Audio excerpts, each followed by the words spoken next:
Hello everyone. अगर आप लोग अभी मेल के भरोसे बैठे हुए हैं कि हमें मेल आएगा फोटो मिसमैच से रिलेटेड तभी हम यहाँ पर जो सर्टिफिकेट है उसको अपलोड करेंगे, तो आप गलत फहमी में हो। क्योंकि बहुत सारे बच्चे ऐसे हैं जिनको कोई मेल नहीं आया है लेकिन उन्हें यहाँ पर फोटो डालना है। अब वो कैसे आपको चेक करना है मैं अभी आपको बताने वाला हूँ जस्ट। उसके अलावा हम बात करेंगे यहाँ पर एडमिट कार्ड और एडमिट कार्ड के बाद का जो भी प्रोसेस है वो क्या रहने वाला है। ठीक है, तो फटाफट एक बार आप पहले स्क्रीन पे आइए, कुछ बेसिक चीजें वो मैं आपको बता देता हूँ, उसके बाद हम डिस्कस करेंगे कि हमें आगे क्या करना है। तो सबसे पहले हम बात कर लेते हैं जो फोटो मिसमैच वाला प्रॉब्लम है उसको लेकर के। लाइक आपको अगर मेल नहीं आया है तो किस तरीके से आपको ये सॉल्व करना होगा। ठीक है, तो आपको क्या करना है, सीधा कैंडिडेट एक्टिविटी वाले ऑप्शन में जो आपको register scribe details for JEE Mains 2026 ये वाला जो ऑप्शन दिख रहा है आपको जस्ट यहाँ पे क्लिक करना है। क्लिक करने के बाद आपको अपना जो भी लॉगिन आईडी पासवर्ड है उनको डाल करके अपना ये पोर्टल लॉगिन करना है। इधर already registered candidate login, then यहाँ पर अपना application number, password, then captcha. जैसे ही आप ये क्लिक करते हो उसके बाद आपके सामने इस तरीके से ये पेज ओपन हो जाएगा। अब यहाँ पर आपको दो ऑप्शन देखने को मिल रहे हैं, photo verification certificate, upload photo verification certificate. जैसे यहाँ पर क्लिक करोगे तो डायरेक्ट आपसे ये फोटो वेरिफिकेशन वाला सर्टिफिकेट मांगेगा, क्योंकि अभी ये लॉग आउट हो चुका है। तो एक बार मैं फिर से इसको लॉग इन करता हूँ और आपको अभी समझ में आ जाएगा। ठीक है, जस्ट मैं ये कैप्चा डालता हूँ यहाँ पर। देखो ये अगर आप नहीं करते हो तो समझ लो कि बहुत ज्यादा चांस है कि आपको वहां से बाहर कर दिया जाए सेंटर से, इस तरीके से। और अपलोड फोटो वेरिफिकेशन जैसे क्लिक करोगे तो यहाँ आपसे ये मांगा जा रहा है चूज फाइल। इधर फाइल चूज करना है जो भी आपने पीडीएफ बनाया। पीडीएफ बनाना किसका है, अगर मेल पे आ गया है तो ठीक है, मेल पे नहीं आया तो यहाँ पर आप देखोगे फोटो सत्यापन प्रमाण पुनः। ठीक है, to download photo verification certificate again please try again.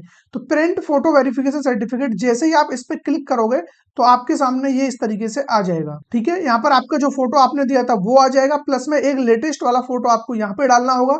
Then बाकी इसको फिल करना होगा और अपने स्कूल के प्रिंसिपल या फिर कोई भी फर्स्ट गेजेट अधिकारी से, चाहे वो डीएम हो, एसडीएम हो, तहसीलदार, कोई भी हो रेवेन्यू डिपार्टमेंट से रिलेटेड, तो यहाँ पे आप उनसे भी साइन और उनका जो सील है वो लगवा सकते हो। ठीक है, लेकिन याद रखना जो फोटो आप यहाँ पर लगाओगे उस फोटो पे आधा सील आना चाहिए और आधा इस सर्टिफिकेट पे आ रहा हो। इसको प्रिंट करना है, प्रिंट करने के बाद निकलवाइए इसको फिल करके और इसका पीडीएफ बना करके जैसे ही आप इसका पीडीएफ निकालोगे देन आपको यहाँ पर इसको अपलोड करना है। ओके, तो ये काम आप सबसे पहले कर लीजिए, मेल के भरोसे नहीं बैठना है। इसके अलावा हम बात करने वाले हैं यहाँ पर आपका एडमिट कार्ड हो गया। ठीक है, एडमिट कार्ड कब आ रहा होगा, किस तरीके से डाउनलोड करना है और क्या करना है इससे related, required documents, dress code, reporting, exam and जो भी एग्जाम हॉल स्ट्रेटेजी उसके बारे में बात करने वाले हैं। तो first of all admit card से रिलेटेड मैं आपको बता दूं, आपका एग्जाम होने वाला है 21 जनवरी से स्टार्ट हो रहे हैं एग्जाम। तो लगभग आप मान के चलिए यहाँ पर आपको 18 जनवरी को अपना एडमिट कार्ड देखने को मिल जाएगा। डाउनलोड कहाँ से करना है, ऑफिशियल वेबसाइट से ही लिंक आपको मिल जाएगा। अदरवाइज एनआईसी की जो वेबसाइट है जहां पर ये सारे लिंक जनरेट होते हैं वहां से भी आप डाउनलोड कर सकते हो, बाकी आपको चैनल पर बता दिया जाएगा। देन उसके बाद आप एडमिट कार्ड डाउनलोड कर लोगे। एडमिट कार्ड डाउनलोड करने के साथ साथ आपको एक सेल्फ डिक्लेरेशन फॉर्म भी मिलेगा। अब जो ये सेल्फ डिक्लेरेशन फॉर्म है इसको फिल करना है, लेकिन एक चीज याद रखना, सेल्फ डिक्लेरेशन फॉर्म में अपना फोटो वहां पर लगाना होगा एक आपको, और फोटो वही लगाना है जो आपके एडमिट कार्ड में आया है। ठीक है, फोटो लगाती, अगर नहीं है वो फोटो तो अलग भी लगा सकते हो, बट कोशिश करना कि वो मिल जाए तो बेटर है। उसके बाद आपको वहां पर अपना थंब इंप्रेशन, लेफ्ट वाला थंब इंप्रेशन आपको लगाना है वहां पर। ठीक है, वो आप लगा दोगे। उसके बाद सिग्नेचर आपको यहाँ पर नहीं करना है, सिग्नेचर करना है आपको सेंटर पे जाके। वो इंस्टीट्यूट वाले जो भी वहां पर होंगे इन्विजिलेटर वगैरह वो अपने सामने आपसे सिग्नेचर कराएंगे, तो सिग्नेचर आपको नहीं करके ले जाने हैं, सिग्नेचर वहीं जाकर के करना है। तो ये रहेगा आपका सेल्फ डिक्लेरेशन से रिलेटेड। नेक्स्ट क्वेश्चन आपके माइंड में आ रहा है रिक्वायर्ड डॉक्यूमेंट, यानी कि क्या क्या डॉक्यूमेंट्स हमें वहां पर लेकर जाने होंगे। तो सबसे मस्ट तो आपका एडमिट कार्ड ही हो गया। एडमिट कार्ड में ही आपका सेल्फ डिक्लेरेशन फॉर्म अटैच होगा, उसको भी निकलवाना है। उसके अलावा आपको कोई भी एक गवर्नमेंट आईडी प्रूफ लेके जाना, चाहे आपका आधार कार्ड हो गया, चाहे आपका पैन कार्ड हो गया, चाहे आपका वोटर आईडी हो गया, आपके पास ड्राइविंग लाइसेंस है, पासपोर्ट है, कोई भी ऐसा डॉक्यूमेंट्स जो ये प्रूफ करता हो कि आप वहां पर आपका डेट ऑफ बर्थ हो और आपका फोटो हो। ओरिजिनल फॉर्मेट में डॉक्यूमेंट्स आपको लेकर के जाना होगा। अगर इन केस आपका नेम अलग अलग है, मान लो आधार कार्ड में अलग है, 10th की मार्कशीट में अलग है, नेम मिसमैच है, तो उस केस में आप दोनों डॉक्यूमेंट्स लेकर के जाइए ताकि आपको सेंटर पर कोई प्रॉब्लम ना हो। समझ में आ रहा है। उसके अलावा एक और डॉक्यूमेंट्स आपको लेकर के जाना होगा, और वो डॉक्यूमेंट्स है उन बच्चों के लिए जिनका फोटो से रिलेटेड करेक्शन आया है। लाइक इस तरीके से, जिन बच्चों का अभी मैंने बताया है, अगर आपने ये फॉर्म फिल किया और इसको अपलोड किया है जेईई मेंस की वेबसाइट पर, तो ये सर्टिफिकेट भी आपको लेकर के जाना पड़ेगा, इसकी जरूरत वहां पर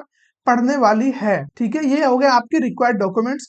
इसके अलावा एक फोटो तो आप अपना जो एडमिट कार्ड है या डिक्लेरेशन फॉर्म है वहां पर अटैच करोगे ही, उसी के साथ साथ एक सेम फोटो आपको अपने साथ लेकर के जाना है, जो कि अटेंडेंस सीट पे वहां पर लग रहा होगा, जो भी आपका एग्जाम सेंटर होगा। ठीक है, तो सेंटर के लिए एक फोटो अलग से लेके जाना है। आई थिंक आपको इतना समझ में आ रहा होगा। देखो चीजें आसान है, लेकिन आप छोटी सी भी गलती कर दोगे फिर आपको इधर उधर भागना पड़ेगा, बहुत सारी कंडीशंस बन रही होंगी, जिसके लिए आपको पहले से ही प्रिपेयर होना होगा। क्योंकि वैसे ही हमारे ऊपर इतना लोड रहेगा, जब हम हॉल में बैठे होंगे तो जो क्वेश्चंस हमारे सामने आ रहे होंगे उन्हीं का प्रेशर इतना होता है, और वही दिमाग में चल रहा होता है अंदर घुसने से पहले भी। लेकिन उसके साथ साथ इतना सारा बर्डन और हमारे ऊपर आ जाएगा तो फिर टेंशन बहुत बढ़ जाएगी। तो उसको ओवरकम करने के लिए पहले से ही प्रिपेयर रहिए हर चीज को लेकर के। देन नेक्स्ट डॉक्यूमेंट्स क्या होने वाला है, अपना ड्रेस कोड। अब ड्रेस कोड देखो कोई ऐसा स्पेसिफिक नहीं है कि आपको सिर्फ मैं जो चीजें बता रहा हूँ वही चीजें पहन के जानी है, बट कुछ चीजें हैं जो आपको ध्यान रखनी है। जैसे कि बहुत हैवी ज्वेलरी आप पहन के जा रहे हो, हैवी क्या ज्वेलरी तो आपको पहन के जानी ही नहीं है, चाहे वो रिंग हो कोई भी आप गर्दन में डाल के ले जा रहे हो, कुछ नहीं। फैंसी कपड़े बिल्कुल अवॉइड करने हैं आपको। ठीक है, आपको क्या रखना है, नॉर्मल अपना टी शर्ट या शर्ट जो भी पहनते हो उसके ऊपर नॉर्मल एक जैकेट डाल लो, नॉट फैंसी, ऐसे ही सिंपल जैकेट। ठीक है, वो आपने डाल लिया। उसके अलावा शूज देखो वैसे तो अलाउ नहीं होते हैं, स्लीपर्स ही अलाउड होती हैं, बट अभी सर्दियां हैं तो सारे सेंटर अलाउ करेंगे, कोई प्रॉब्लम नहीं है। ठीक है, तो शूज वगैरह चल जाएंगे, उतना इश्यू नहीं आएगा। तो ये बेसिक चीजें हैं, बाकी ज्यादा दिक्कत नहीं है। आपके मन में अगर डाउट आ रहा है कि सर मेरे यहाँ पे टैटू बना हुआ ये बना हुआ, ये सब अलाउ करेंगे या नहीं करेंगे, तो इन सब से कोई दिक्कत नहीं है। बट अब दिक्कत नहीं है तो ऐसा नहीं है कि अभी जाकर के आप बनवाओ, तो जैसा है ऐसा रहने दीजिए, और सिंपली वहां पर आपको जाना है सिंपल कपड़ों में। और बाकी आपका मोबाइल फोन वगैरह जो भी गैजेट्स आप साथ में लेकर के जा रहे हो, ठीक है, तो उसके साथ आप किसी और एक पर्सन को लेकर के जाइए जिसको आप उन्हें हैंड ओवर कर सको, वो उनका ध्यान रख सके।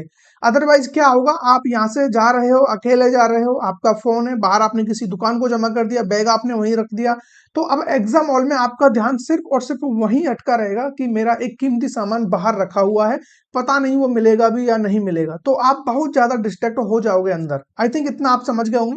उसके अलावा जो नेक्स्ट है वो है रिपोर्टिंग। अब रिपोर्टिंग करने से पहले आपको मैं बता दूं, देखिए जो रिपोर्टिंग टाइम आपको दिया जाएगा, एडमिट कार्ड में आपका रिपोर्टिंग टाइम आएगा, उससे कम से कम 1 घंटा पहले आप वहां पर पहुंच जाना। अदरवाइज एक बार गेट क्लोज हो गया देन उसके बाद कोई फरमाइश आपकी नहीं सुनी जाएगी, फिर चाहे जो भी हो जाए। ये सबसे बड़ी गलती कर देते हैं कुछ बच्चे, और वो गेट के बाहर ही हो जाते हैं, फिर उनको अंदर नहीं जाने दिया जाता है अगर आप वहां पर 1 मिनट भी लेट हो जाते हो गेट क्लोजिंग टाइम से। ठीक है, इतना समझ में आ गया रिपोर्टिंग टाइम के अलावा। अब बात कर लेते हैं एग्जाम हॉल स्ट्रेटेजी। आपने सब कुछ सही है, एडमिट कार्ड आपको मिल गया, आपने सेल्फ डिक्लेरेशन फॉर्म रख लिया, आपने रिक्वायर्ड डॉक्यूमेंट्स जितने भी वो सभी आपने रख लिए, ड्रेस कोड को आपने फॉलो किया, सारी टर्म्स एंड कंडीशंस को।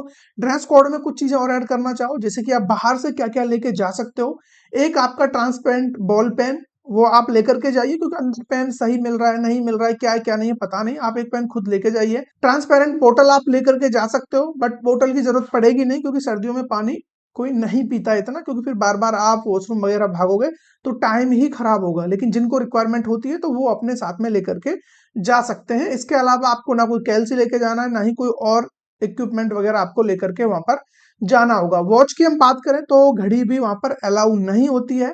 एनालॉग वॉच को वो अलाउ करते भी हैं और अब नहीं भी करते हैं, क्योंकि आपको टाइम के लिए आपके सिस्टम पे सब कुछ वहां पे दिख रहा होगा, तो वॉच वगैरह आप बिल्कुल अवॉइड करिए, सब कुछ अपना बाहर छोड़ करके जाना पड़ेगा। ठीक है, इसके बाद ये सब कुछ हो गया, रिपोर्टिंग टाइम से हो गई, सब कुछ हो गया। उसके बाद आप चले गए अंदर।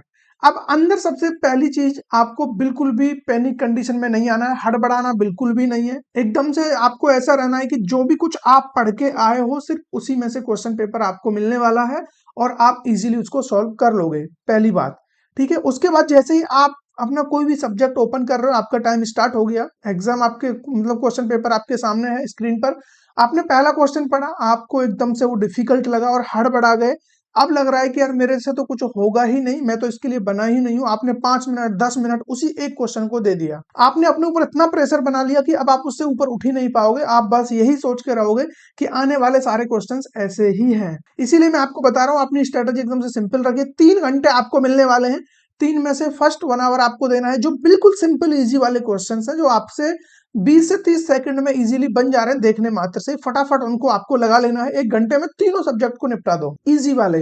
पहला क्वेश्चन ओपन किया, डिफिकल्ट लगा छोड़ो, आगे बढ़ो आगे बढ़ो। लेकिन क्वेश्चन आपको रीड करना है, हर एक क्वेश्चन रीड करते हुए चलना है, इजी इजी वाले को लपेटते हुए चलना है।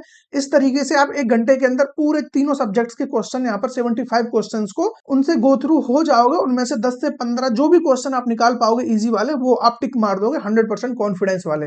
अब आपके पास 2 घंटे बचेंगे, उन 2 घंटों में आपके पास पूरा एक्सपीरियंस है, पूरा आपको क्वेश्चन पेपर पढ़ा हुआ है, आपका डर निकला हुआ है, कुछ क्वेश्चंस आपने 100% एक्यूरेसी के साथ सही कर लिए हैं, आपको पता चल चुका है कि कौन से क्वेश्चन में कितना दम है, कौन सा क्वेश्चन मेरे से कितना टाइम मांगेगा।